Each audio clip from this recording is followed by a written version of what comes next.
Welcome to the Motivational Institute, where passion and purpose will always find you. My name is Stacy, and I'm really compelled to talk about something that I heard Devon Franklin speaking on this morning, and he was talking about your story, your life. And the message that I want to start off with first is this is not how your story ends. It's not.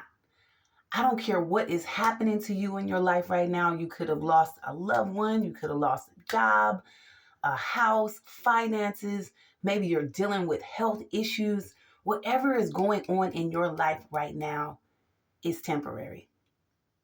So I love to watch movies. I'm a romantic comedy, like rom-com, that's my thing. I love that. Because there's that part of the movie where they break up with their boyfriend or husband, or they get kicked out, or they lose their job, or whatever it is, right? Everything's going bad. And that might be what you're feeling right now. You might be feeling like, I don't see my way out of this. I don't see my way past this. I don't see how God's going to turn this situation around. And let me just tell you this, and I'm actually speaking to myself. Whatever it is that you are going through, God is using that to change you.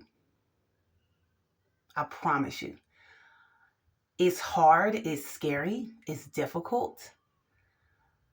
One of the best things that you can do is surrender and allow and trust.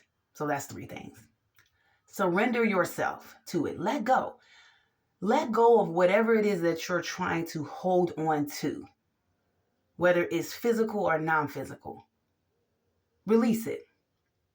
And don't let it go as if you're never going to get it back or it's never going to happen. Just let it go and trust that God has something greater than what you are letting go of.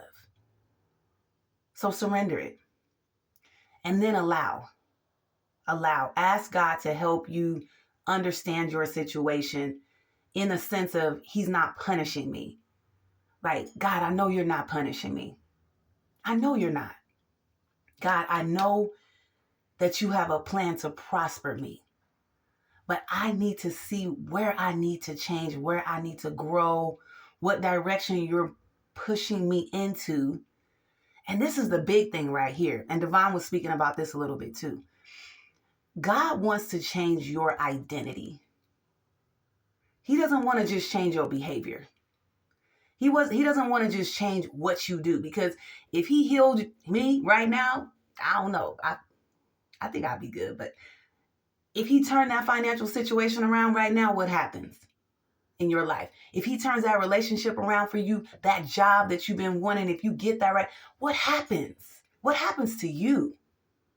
Your identity. Who do you become in the midst of that? So that's what God wants. He doesn't want to just change our situation. He wants to change us.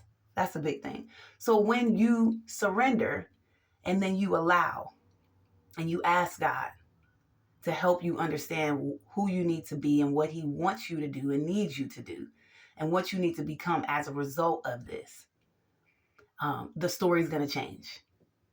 The story is going to change. And you notice that. And my son actually told me this years ago. He was probably like 4 or 5 years old. We were eating dinner and he said, Mommy, do you know why the dinosaurs became extinct over time? And I'm like, I got an idea, but you tell me, son. And he said, because they refused to change. They were unable to adapt.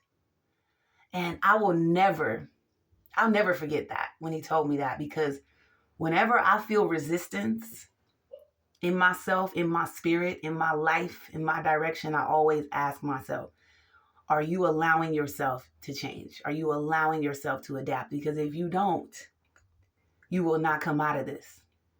You will not survive this. You will die off, just like them dinosaurs did. So I love that statement. So I want you to be encouraged that this is not how your story ends. God is setting you up for the next chapter, right? The end of the story is only great because of what happened along the way, because of what you're going through right now. That's what's going to make you a success. That's what's going to give you a testimony. And remember, God's only going to bless you when he knows that that blessing is going to go through you. He's only going to exalt you when he knows that you are going to be put in a position to exalt others. So how does your healing help God? How does your financial breakthrough serve God? How does your relationships, right, bless God? How in his kingdom and his work? What does it mean to him? What does your life mean to him? So I want you to know that in the Bible, it says, blessed are those who are persecuted. If you are being persecuted, if you're struggling right now and life is difficult, trust me, you are blessed. And the more pain you have, the bigger the purpose. God has something great for you on the other side, but he needs you to change and to want to change. He wants you to take on this new identity in a submissive way, with joy, with excitement, with admiration, with eagerness, and not to just change so we can get what God has for us on the other side. He wants this to be a part of who we are forever and to never look back. So I pray that you just stay on your path. Just trust God. Don't let it change who you are. Don't let it change your character as much as you can. Pray, meditate, and reflect at the end of the day. And do the absolute best that you can with what is in front of you. You're not going to be your best every single day. You're not. Don't put that expectation on yourself. That's not even healthy. It's not even fair. Just be the best you can with the deck that you have today, the portion that God is giving you right now. Be a good steward over it and use it. And God will exalt you. God bless.